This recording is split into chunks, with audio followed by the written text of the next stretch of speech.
Olá, meus queridos, tudo bom? Que alegria estarmos juntos em mais um estudo da lição de Escola Sabatina.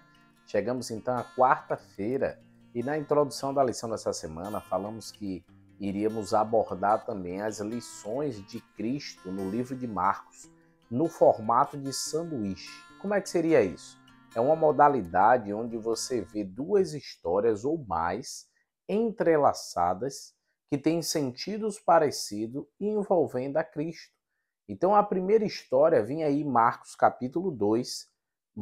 3, perdão. E quais são as duas histórias que estão entrelaçadas? A primeira, quando Jesus estava falando, chega a sua família e achou que ele estava fora de si, queria repreendê-lo, até mesmo estar ali com Cristo, porque não achou correto o que ele falava e fazia. E na mesma história vem agora junto os escribas, que falava que Jesus estava fazendo tudo aquilo em nome de Satanás, eram os demônios que estavam usando ele. Então, primeiro toca no assunto da família, seria a história externa, como o sanduíche, né, o pão, e o recheio, a parte interna, os escribas. O interessante dessas duas histórias é porque como pode Satanás repreender a si mesmo? Como pode ele falar mal de si mesmo e causar problema para si mesmo? Porque Jesus cuidou dos endemoniados no aspecto de deixar as pessoas livres, né?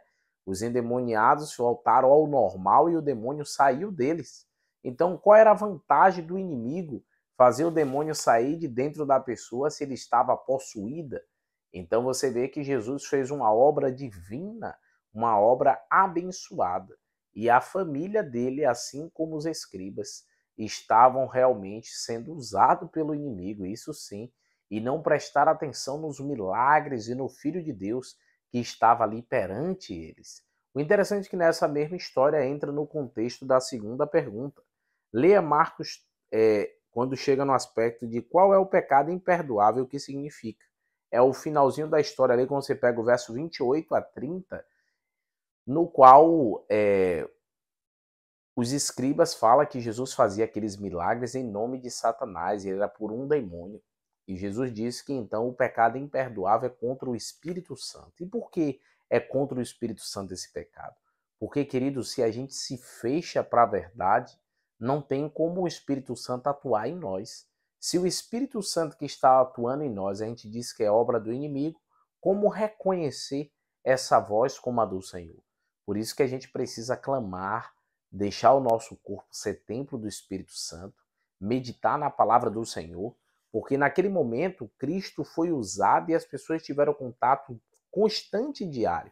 Como falou até na meditação ontem, que hoje a gente tem o privilégio de ter a palavra do Senhor. Não temos esse gozo de ter Cristo presente, mas temos os relatos em uma cultura agora de conhecimento. Quanto mais a gente lê da palavra, mais a gente sente a presença do Espírito em nós. E claro, não só ler, como colocar em prática e obedecer. Por isso que o meu convite para você é não silencie a voz do Espírito Santo, mas permita cada vez mais o Espírito Santo trabalhar em ti. Porque o batismo deste Espírito Santo, do Espírito, precisa ser diário em nossa vida. Renovarmos a nossa aliança com Deus, receber o poder do alto. E a Bíblia destaca que há duas chuvas importantes. A chuva temporã que caiu ali no momento apostólico, onde os apóstolos foram usados e várias pessoas foram convertidas.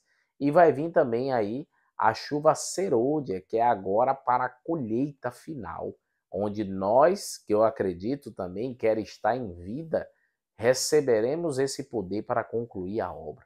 Por isso que clame ao Senhor e receba o poder do alto e seja sensível à voz do Espírito Santo. Você crê nisso? Ore comigo neste momento. Querido Deus, ó Pai, obrigado por esse estudo, obrigado por estarmos aprendendo no livro de Marcos. Abençoe o nosso dia, que seja maravilhoso em Tua presença. Abençoe os pontos de Calebes, a escola cristã de férias, no nome de Cristo Jesus. Amém, Senhor. Deus o abençoe, queridos. Tchau, tchau e até amanhã.